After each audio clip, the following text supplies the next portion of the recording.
ఈ వీడియో చూస్తున్న మీ అందరికీ ప్రభు అయిన యేసుక్రీస్తు వారి శ్రేష్టమైన నామంలో మీ అందరికీ వందనాలు తెలియజేస్తున్నాను. ఇవాళ చిన్న అంశం మీద మాట్లాడడానికి లేఖనాల నుంచి ప్రభు అయిన యేసుక్రీస్తు వారిని మనం ఎలా గుర్తు తెచ్చుకోవాలి, ప్రభు అయిన యేసుక్రీస్తు వారి యొక్క అవసరతని మనం తెలుసుకోవడానికి ఇవాళ చిన్న లేఖన భాగాన్ని మీకు చదివి వినిపిస్తాను.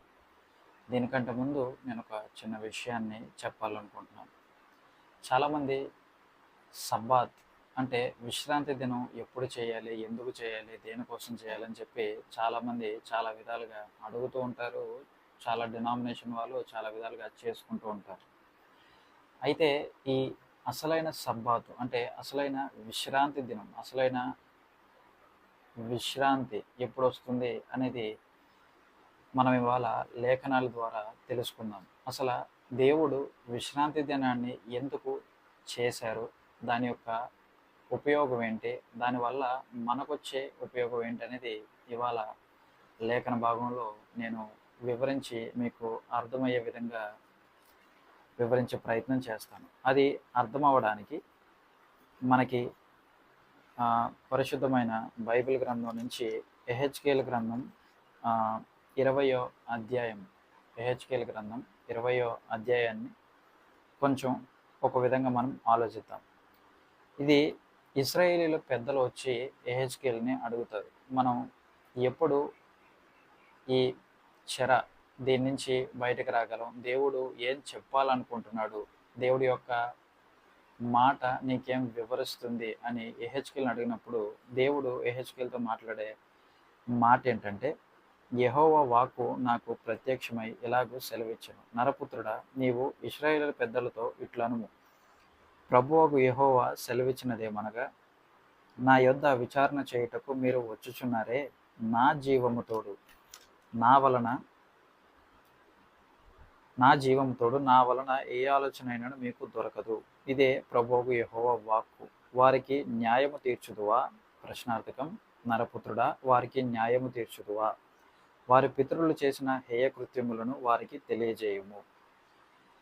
ఈ లేఖన భాగం ఏం చెప్తుందంటే, ఇశ్రాయేలీలు ఏ విధంగా దేవుడి విషయంలో పాపం చేసి ఆయన ఆజ్ఞలను అతిక్రమించారో, దేవుడు ఏ విధంగా వాళ్ళని ఐగుప్తు బానిసత్వం నుంచి వాగ్దాన దేశానికి తీసుకువచ్చిన తర్వాత వాళ్ళు ఏ విధంగా దేవుడి యొక్క ఆజ్ఞల్ని అతిక్రమించారో దేవుడు వాళ్ళకి చెప్పమని ఎహెచ్కేల్ ద్వారా చెప్తున్నాడు.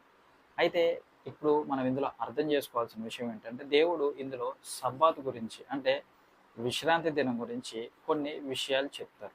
దాన్ని మనం అర్థం చేసుకునే ప్రయత్నం చేద్దాం. చూడండి, అదే ఎహెచ్కేల్ గ్రంథం 20వ అధ్యాయం 11-12 చదువుతాను. చూడండి, వారికి నా కట్టడలను నియమించి నా విధులను వారికి తెలియజేసి తిని, ఎవడైనా వాటిని అనుసరించిన ఎడల వాటిని బట్టి బ్రతుకును, మరియు యెహోవానగు నేను వారిని పవిత్రపరచువాడని వారు తెలుసుకున్నట్లుగా నాకును వారికి మధ్య విశ్రాంతి దినములను వారికి సూచనగా నేను నియమించి తిని.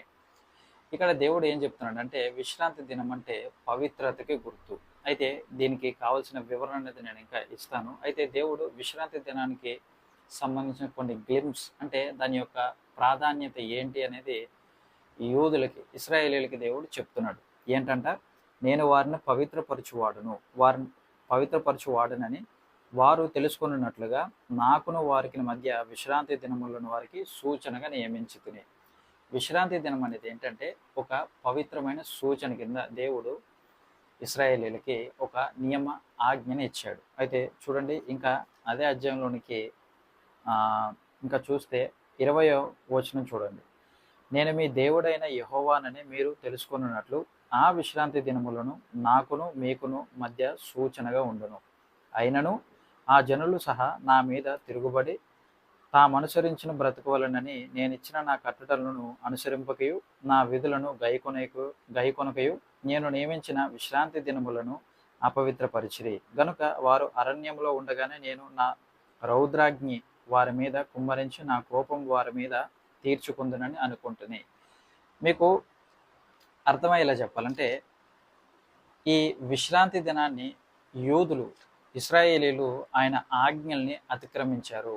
ఆయన ఆజ్ఞ అతిక్రమం పాపం కాబట్టి నా ఆజ్ఞలను అతిక్రమించి తమకి ఇష్టం వచ్చిన అనుసరించే ఆజ్ఞల్ని, అంటే వాళ్ళకి ఇష్టం వచ్చినట్టుగా వాళ్ళు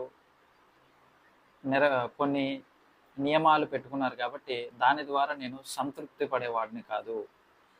ఇప్పుడు మీకు ఇది అర్థం అవడానికి ఆది కాండములో దేవుడు సృష్టిని చేస్తాడు కదా, దాన్ని మీకు కొంచెం వివరించి చెప్పిన తర్వాత అసలు సబ్బాత్ యొక్క ప్రాధాన్యత ఏంటనేది మీకు చెప్తాను. చూడండి, ఆది కాండము 1వ అధ్యాయంలో 5వ వచనం చివరిలో దేవుడు సృష్టిని చేస్తాడు కదా.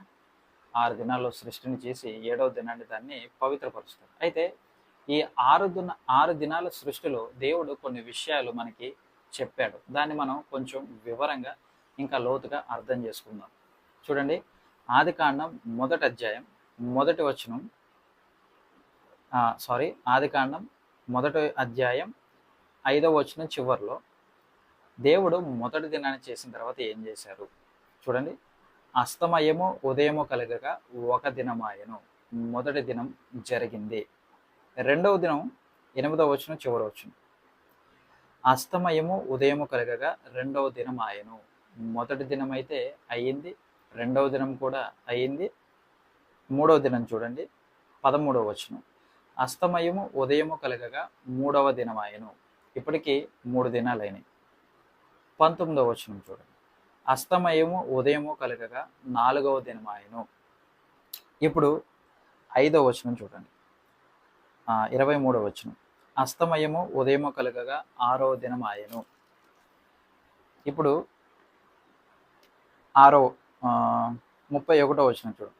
అస్తమయము ఉదయము కలుగగా 6వ దినం ఆయను. ఇప్పుడు నేను చెప్పింది మీకు అర్థం కాకపోయి ఉండొచ్చు. నేను మరొకసారి దీన్ని వివరిస్తాను. దేవుడు 6 రోజుల్లో సృష్టిని చేశాడు. అయితే ఈ సృష్టిని చేసిన ప్రతి దినం సంపూర్తయింది. మొదటి దినం దేవుడు కలగాలి అని చెప్పినప్పుడు దానికి సంబంధించిన ఆ యొక్క ప్రాసెస్ అనేది జరిగి మొదటి దినం జరిగింది. రెండవ దినం కూడా దేవుడు ఏదైతే ఆజ్ఞాపించాడో ఆ ప్రాసెస్ జరిగి రెండవ దినం కూడా సంపూర్తయింది. మూడో దినం కూడా దేవుడు చెప్పిన ప్రాసెస్ బట్టి సంపూర్తయింది. 4వ దినం కూడా దేవుడు చెప్పిన ఆజ్ఞను బట్టి సంపూర్తయింది. 5వ దినం కూడా దేవుడు చెప్పిన ఆజ్ఞను బట్టి సంపూర్తయింది. 6వ దినం కూడా దేవుడు చెప్పిన ఆజ్ఞను బట్టి సంపూర్తి అయ్యింది. 6 దినాలు దేవుడు ఏదైతే కావాలనుకున్నాడో అది సంపూర్తిగా జరిగింది. అంటే దేవుడి యొక్క ఫుల్ఫిల్నెస్ అనేది అక్కడ మనకి కనపడింది. అయితే ఈ 7వ దినం దగ్గర మనం ఆలోచించాలి. 7వ దినాన్ని దేవుడు ఒక ప్రత్యేక రీతిగా ఎన్నుకున్నాడు. అయితే ఆ 7వ దినం ఏంటి అనేది ఇవాళ మనం అర్థం చేసుకుందాం. చూడండి, 2వ అధ్యాయము 2వ వచనం చివరి నుంచి, తన పని 7వ దినములోగా సంపూర్తి చేసి తాను చేసిన తన పని అంతటి నుండి 7వ దినమున విశ్రమించెను. కాబట్టి దేవుడు ఆ 7వ దినమున ఆశీర్వదించి పరిశుద్ధపరచెను. దేవుడు 7వ దినాన్ని ఆశీర్వదించాడు. ఎలాగైతే సమృద్ధిగా కలుగునుగాక అన్నప్పుడు సమస్తము తయారైందో అలాగే 7వ దినాన్ని కూడా దేవుడు ఆశీర్వదించాడు. అయితే దీన్ని ఇంకొంచెం వివరించే క్రమంలో దేవుడు దీనికి పెట్టిన పేరేంటంటే పవిత్రపరచడం. దేవుడు సమస్తాన్ని చేసిన తర్వాత వాటికి ఆశీర్వదించి ఆజ్ఞ ఇచ్చి ఫలించి వృద్ధి చెందింది అని చెప్పాడు. అయితే 7వ దినాన్ని ఏం చేశాడంటే దేవుడు పవిత్రపరిచి దాన్ని ఆశీర్వదించాడు. అంటే దేవుడు దాన్ని బ్లెస్ చేసి దాన్ని హోలియెస్ట్ దినంగా, హోలియెస్ట్ డేగా దాన్ని మార్చాడు. ఇక్కడ మనకు అర్థం కావాల్సింది ఏంటంటే ఈ 7వ దినం అనేది సంపూర్తి అవ్వలేదు. మీరు జాగ్రత్తగా ఇప్పుడు దాకా నేను చెప్పిన విషయాలన్నీ చూస్తే మొదటి దినం సంపూర్తి అయింది, రెండవ దినం అయింది, 3, 4 అలా 6 దినాలు సంపూర్తి. ఎలా? అస్తమయము ఉదయం, అంటే ఒక డే అనేది కంప్లీట్ సైకిల్ ఫుల్ఫిల్ అయింది. కానీ 7వ దినాన్ని దేవుడు ఆశీర్వదించి దాన్ని పవిత్రపరిచాడు. ఎందుకోసం పవిత్రపరిచాడు అంటే దేవుడు ఇక్కడ తర్వాత వివరిస్తాడు. నరుని చేసి ఆ నరుని ఏదైనా తోటలో పెట్టిన తర్వాత ఆయన సృష్టి యావత్తును గౌరవించాలి. ఆయన సృష్టి యావత్తుని ప్రత్యేకంగా మనల్ని చేశాడు కాబట్టి మన సృష్టికర్త అయిన దేవుణ్ణి మనం ఆరాధించాలి. కాబట్టి ఈ ఆరాధన ఎలా ఉండాలంటే పవిత్రంగా ఉండాలి. ఈ ఆరాధన ఎలా ఉండాలంటే పరిశుద్ధంగా ఉండాలి. అందుకనే మనం ప్రతిరోజు చూసుకున్నప్పుడు ఫలించి అభివృద్ధి చెందడం ఒక భాగం అయితే, ఆ ఏడవ దినాన మనం దేవుడి దగ్గరికి ఎలా రావాలంటే పవిత్రంగా రావాలి, పరిశుద్ధంగా రావాలి. ఎందుకంటే దేవుడు పరిశుద్ధుడు కాబట్టి, ఆయన దాన్ని పవిత్రపరిచాడు కాబట్టి, మనం కూడా ఆ పవిత్రతలోనికి, ఆ పరిశుద్ధతలోనికి ఆయనతో సమానంగా కాకపోయినా ఆయన ఏదైతే ఆ భాగ్యాన్ని నియమించాడో మనం అందులో పరిశుద్ధపరిచి పవిత్రంగా వెళ్ళాలి. అయితే ఈ దినం అనేది ఇన్కంప్లీట్గా ఉండిపోయింది. మీరు తర్వాత చూడండి, మానవుడు పాపం చేసి దేవుడు యొక్క పరిశుద్ధత నుంచి, దేవుడి యొక్క పవిత్రత నుంచి దూరమయ్యాడు. ఎప్పుడైతే దేవుడు 6 దినాలు సృష్టిని చేశాడో 6 దినాలు కంప్లీట్ అయ్యాయి. ఏడవ దినాన్ని కూడా దేవుడు మానవుడి యొక్క బాధ్యత, మానవుడి యొక్క నియమాన్ని, దేవుడు మానవుడికి ఇచ్చిన ఆ భాగ్యాన్ని పాపము ద్వారా, అంటే ఈ ఆజ్ఞని ఎప్పుడైతే అతిక్రమించామో, తినవద్దన్న పండు తిన్నాక పాపం అనేది లోకానికి, మానవుల్లోకి ప్రవేశించిన తర్వాత ఈ ఏడవ దినం అనేది సంపూర్తి కాలేదు. దేవుడు ఏడవ దినాన్ని ఆశీర్వదించి దాన్ని పవిత్రపరిచాడు. అయితే ఇది సంపూర్తి కాల. ఈ ఏడవ దినానికి అస్తమయము రాలేదు, ఉదయము రాలేదు. ఈ ఏడవ దినం ఇన్కంప్లీట్గా ఉంది. గమనించారు ఈ విషయం ఎప్పుడైనా బైబిల్లో? ఆది కాండంలో మనం 6 రోజులు సృష్టిని చూస్తాం, కానీ 7వ రోజు దేవుడు దాన్ని పవిత్రపరిచి పరిశుద్ధంగా ఉంచాడు. కానీ ఆ పరిశుద్ధతలోనికి ఎవరు వెళ్తారు, ఆ పవిత్రతలోనికి ఎవరు వెళ్తారు అని చూస్తే దానికి ఆన్సర్ ఏంటంటే, తాను చేసిన సృష్టిలో స్పెషల్గా ఉన్న మానవుడు. దేవుడు ఏదైనా తోటని కాయడానికి, ఏదైనా తోటని భద్రపరచడానికి, ఒక మాటలో చెప్పాలంటే ఈ నేచర్ని మనం కాపాడడానికి దేవుడు సమస్తానికి మన చేతికి అప్పగించాడు. అంటే ఆదాము అవ్వల చేతికి అప్పగించి తన యొక్క పరిపాలన మానవుల ద్వారా చేయాలనుకున్నాడు. ఇది గొప్ప భాగ్యం. ఇది మానవుడికి దేవుడిచ్చిన అధికారం ప్లస్ గౌరవం. ఎందుకంటే ఆయన మాట కలుగునుగాక అంటే అంత సృష్టి జరిగిన తర్వాత ఆయన సృష్టిని మనం పరిపాలించడం అంటే మనకి గొప్ప ధన్యత. అలాంటి దేవుడి మాటని అతిక్రమించి ఎప్పుడైతే ఆదాము పాపం చేశాడో దేవుడి నుంచి ఎడబాటు అనేది వచ్చింది. అంటే ఈ మానవ లోకం ఇంకా దేవుడితో సమాధాన పడే ఆ అవకాశాన్ని కోల్పోయింది. ఆ ఏడవ దినం అనేది అసంపూర్ణంగానే మిగిలిపోయింది. దేవుడు ఏడవ దినాన్ని విశ్రమించాడంటే ఆయనకి అలసట వచ్చిందని కాదు. ఇది మనకు అర్థమయ్యే భాషలో చెప్పడానికి వాడిన పదప్రయోగం. ఇప్పుడు కుండ బద్దలు కొట్టినట్టు చెప్పడం అంటే, కుండ బద్దలు కొట్టి మనం చెప్పకూడదు. కుండ బద్దలు కొట్టినట్టు చెప్పడం ఏంటంటే నిజాన్ని నిర్భయంగా ముక్కుసూటిగా చెప్పడం. అలా బైబిల్లో కొన్ని వ్యాఖ్యానాలు ఎలా ఉంటాయంటే, దేవుడు మానవుడితో మాట్లాడాలనుకుంటున్నాడు కాబట్టి ఆ మానవుడికి అర్థమయ్యే భాషలో దేవుడు దీన్ని రాయించాడు. అంతేగాని దేవుడికి అలసట వస్తుందని కాదు, దేవుడు నిద్రపోతాడని కాదు. ఇశ్రాయేల్ని కాపాడేవాడు కునుకడు నిద్రపోడు అంటే దేవుడు ఏమి కునుకుపాట్లు వేస్తాడు నిద్రపోతాడని కాదు. ఇశ్రాయేల్ మీద దేవుని యొక్క భద్రత అంత స్పష్టంగా ఉంది, అంత పిన్ పాయింట్ యాక్యురసీ మీద ఉంది అని బైబిల్ మనకి చెప్తుంది. కాబట్టి దేవుడు నిద్రపోతాడు, దేవుడు ఇదంతా చేసి అలసిపోయాడని కాదు. దేవుడు ఏం చెప్పాలనుకుంటున్నాడంటే 6 దినాలు సృష్టి తయారైంది. 7వ దినం సృష్టి ఎవరి ద్వారా ఫుల్ఫిల్ అవుతుందంటే తాను చేసిన స్వయంగా మనిషి, తాను చేసిన మనిషి ద్వారా ఆ సృష్టి కంప్లీట్ అవుతుంది. ఎలా కంప్లీట్ అవుతుంది? ఆయన యొక్క ఘనత, ఆయన యొక్క మహిమ, ఆయన యొక్క శక్తి, ఆయన యొక్క ప్రభావాన్ని, ఆయన యొక్క మాట శక్తిని గౌరవించి, ఆయన ఇచ్చిన ఆజ్ఞని మనం గౌరవించి ఆయనకు లోబడి ఆ 7వ దినాన్న మనం ఆయనను స్తుతిస్తే, ఆ సృష్టికర్తను కానీ మనం స్మరించుకుంటే ఆ దినం పవిత్ర దినం, ఆ దినం పరిశుద్ధ దినం. ఎందుకంటే దేవుడు ఆయనని స్తుతించే ఆ దినాన్ని పవిత్రపరిచాడంటే ఆయన దినం అంత పవిత్రంగా ఉంటుంది, అంత పరిశుద్ధంగా ఉంటుంది.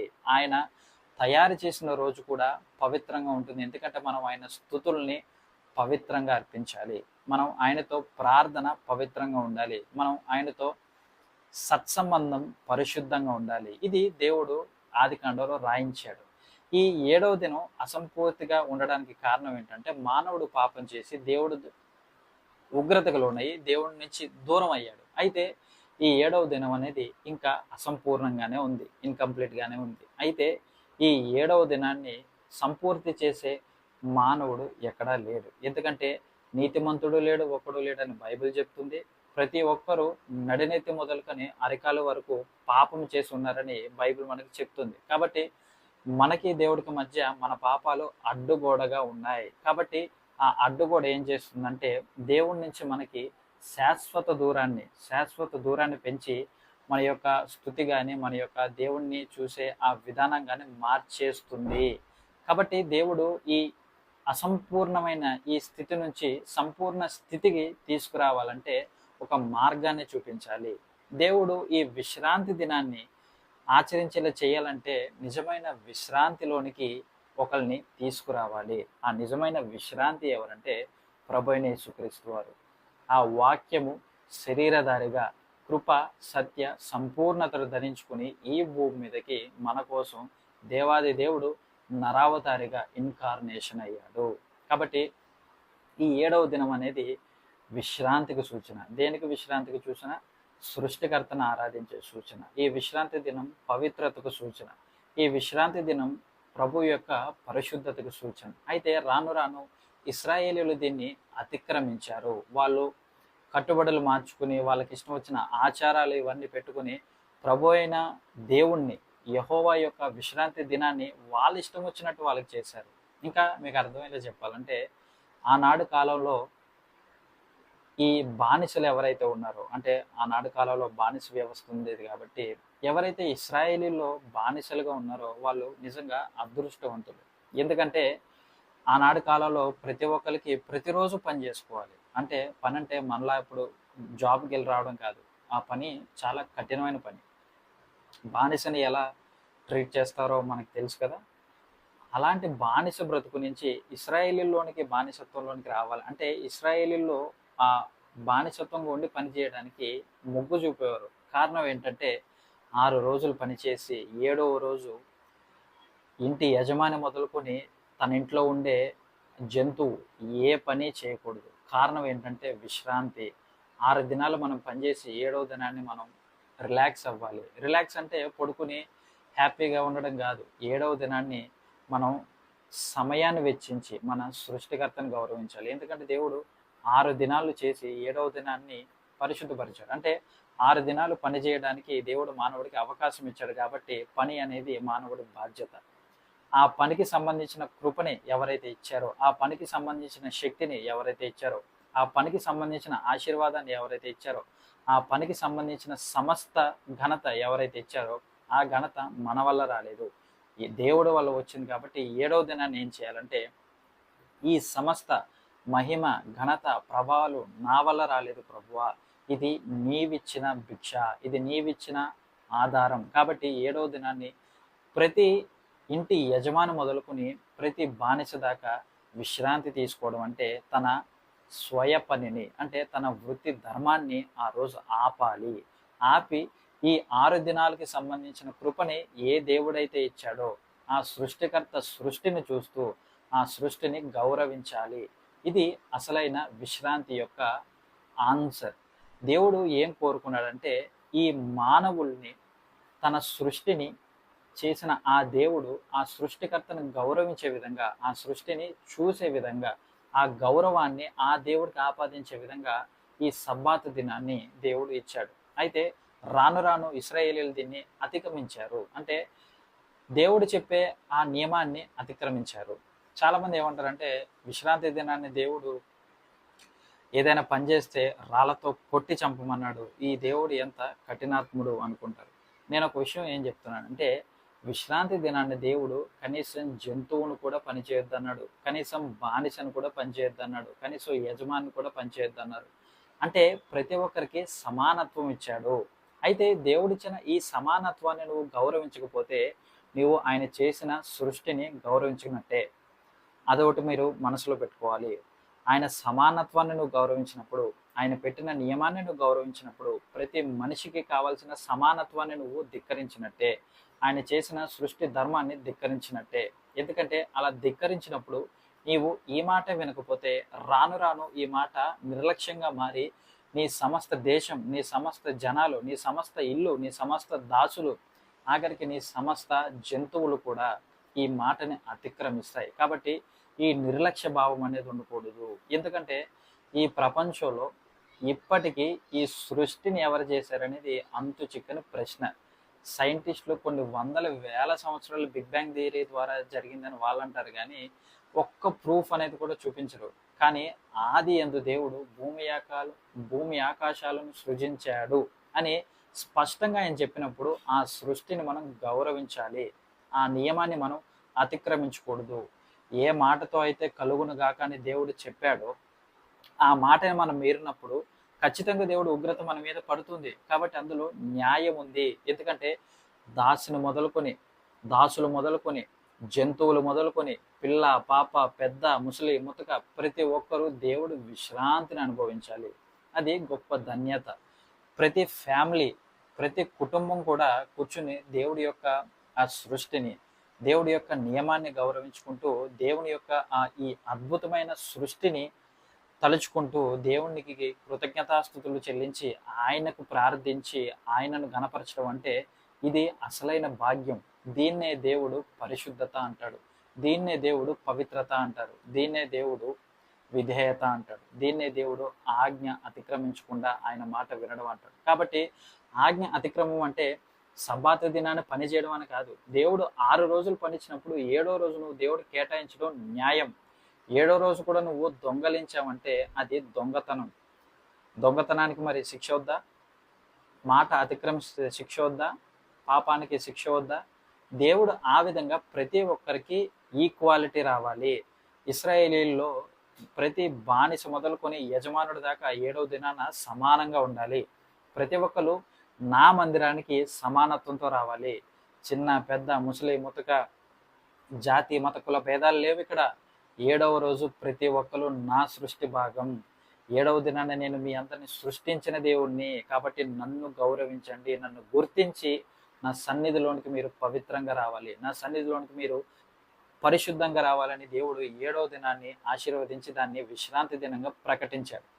అయితే మానవులు ఎప్పుడైతే పాపం చేస్తూ వచ్చారో ఆ మానవ దేవుడికి మధ్య ఆ సత్సంబంధం అనేది కోల్పోయారు.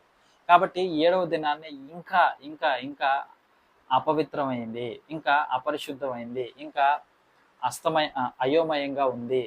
ఇంకా అది ఎలా చెప్పాలంటే అన్ఫుల్ఫిల్డ్గా ఉంది. ఇప్పుడు ఈ 7వ దినానికి ఒక పరిశుద్ధత రావాలి, ఒక ప్రాధాన్యత రావాలి, ఒక పవిత్రత రావాలి. ఈ పవిత్రతనే ప్రభు అయిన యేసుక్రీస్తు వారు నెరవేర్చారు.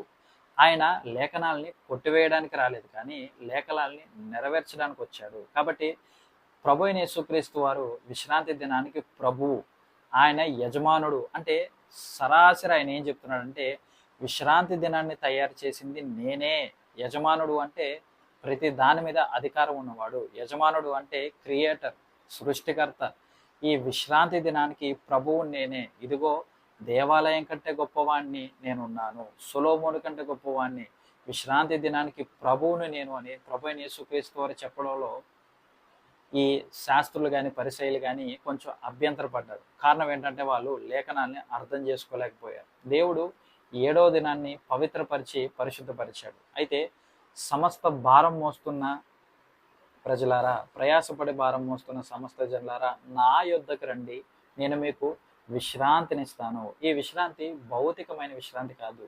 ఏ ఆది కాండంలో ఏదైనా తోటలో దేవుడు దీన్ని పవిత్రపరిచి పరిశుద్ధపరిచి ఆయనను స్తుతించే విధంగా విశ్రాంతి దినాన్ని తయారు చేశాడో ప్రభు అయిన యేసుక్రీస్తు వారు భౌతికంగా మనం పాపం చేశాం కాబట్టి మరణం మనల్ని వెంటాడుతుంది. ఇది కన్ఫర్మ్. కాబట్టి ఈ విశ్రాంతిని ప్రభు అయిన యేసుక్రీస్తు వారు నెరవేర్చారు. కారణం ఏంటంటే ఆయన పరిశుద్ధుడు కాబట్టి, కారణం ఏంటంటే ఆయన పవిత్రుడు కాబట్టి. ప్రతి మానవుడు పాపం చేశాడు. ఈ పాపానికి పరిహారం ప్రభు అయిన యేసుక్రీస్తు వారిలో నెరవేరింది. ఈ ప్రభు అయిన యేసుక్రీస్తు వారు విశ్రాంతి దినాన్ని ఆయనలో నెరవేర్చారు. కారణం ఏంటంటే మనం దేవుడి దగ్గరికి వెళ్ళాలంటే నిబద్ధతతో ఉండాలి. దేవుని మాటను వినాలంటే పవిత్రత ఉండాలి. దేవుని యొక్క ఆజ్ఞను వినాలంటే పరిశుద్ధత మనలో ఉండాలి. అయితే మన శరీరంలో ప్రతి అణువు పాపంతో ఉంది. కాబట్టి ఆ పాపంతో ఉన్నప్పుడు పరిశుద్ధమైన దేవుని ఆరాధించడం అనేది మామూలు విషయం కాదు. కాబట్టి దేవుడు ప్రభు అయిన యేసుక్రీస్తు వారు ఈ పరిశుద్ధ దినాన్ని ఆయనలో నెరవేర్చాడు. కాబట్టి మన విశ్రాంతి ప్రభు అయిన యేసుక్రీస్తు వారు. కాబట్టి ఆయన ఆదివారం మరణాన్ని జయించి లెగిశాడు కాబట్టి ఆదివారం అనే రోజు విశ్రాంతి దినం కాదు, శనివారం అనే రోజు విశ్రాంతి దినం కాదు. ఆయన మరణాన్ని జయించాడు. కారణం ఏంటి? ప్రభువైన యేసుక్రీస్తు వారు సిలువకి ఎక్కడానికి కారణం ఏంటి?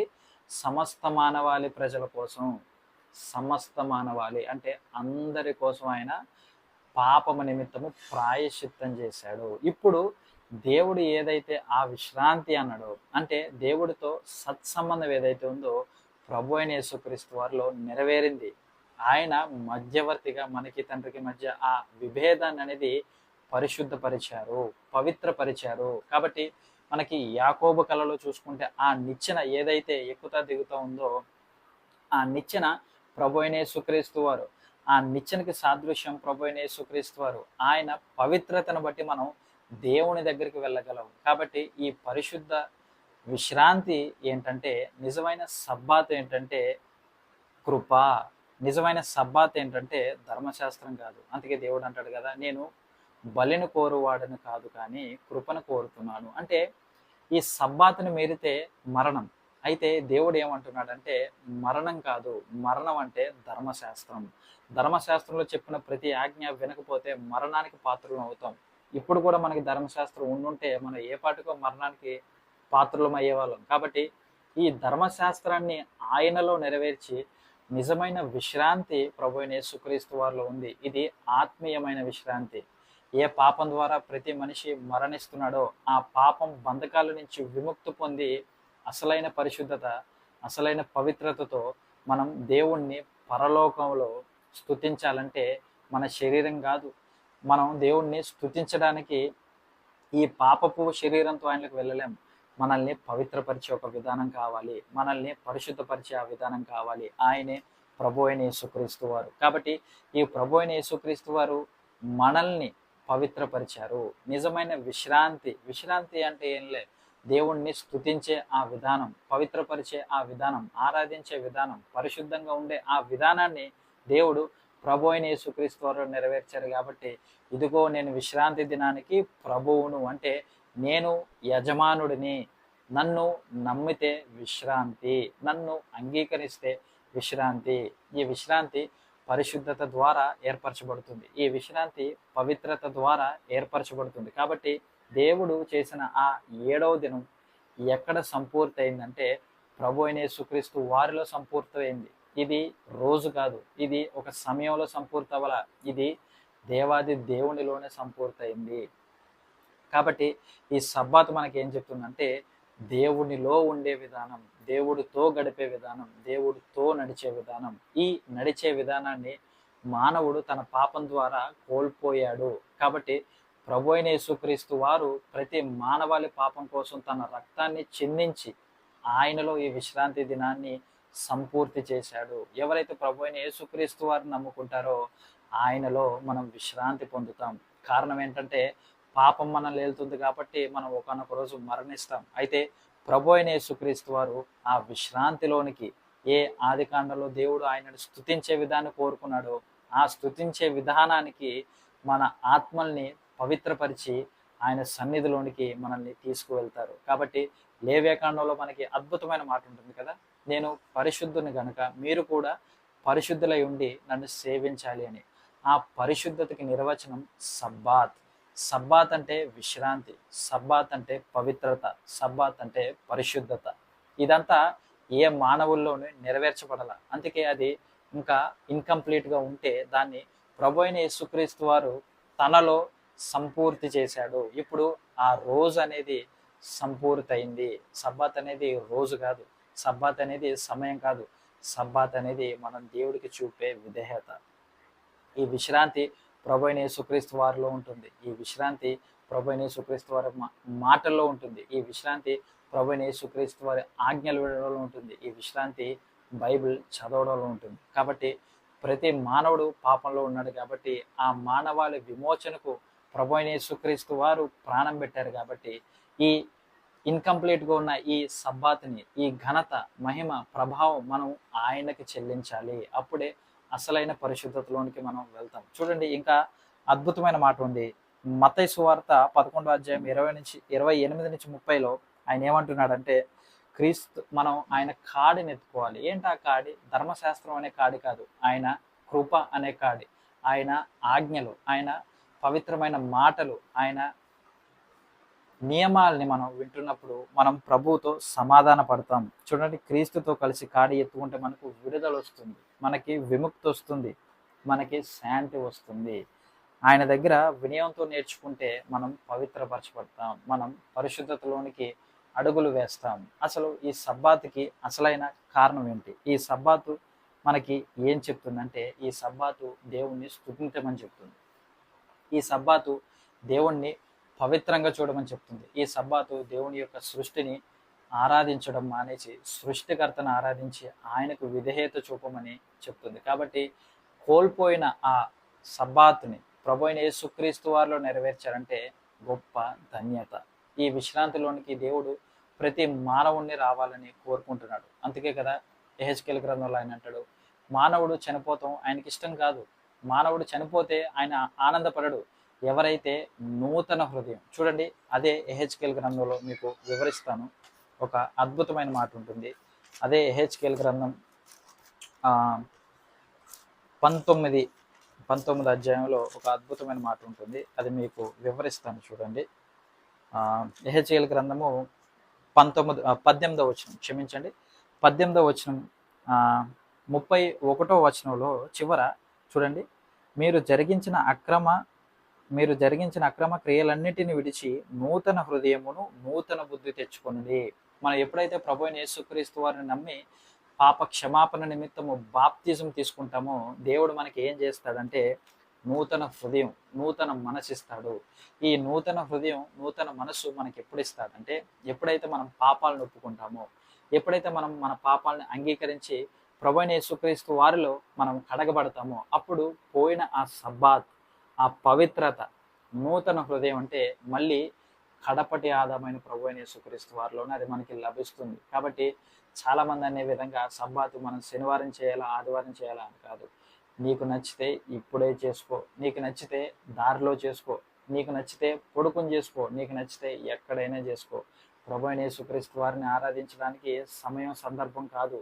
నీకు వీలున్న ప్రతిసారి నువ్వు ఆయనని ఆనందించు, ఆయనలో ఆస్వాదించు. ఇది అసలైన ధన్యత. కాబట్టి ప్రతిరోజుకి దేవుడు సంపూర్ణతనిచ్చాడు, కానీ సబ్బాతు దినాన దేవుడు సంపూర్ణత ప్రభు అయిన యేసుక్రీస్తు వారిలో ఇచ్చాడు. కాబట్టి మనం ఆయనలో సంపూర్తిగా ఉంటే ఎలా ఉండాలి?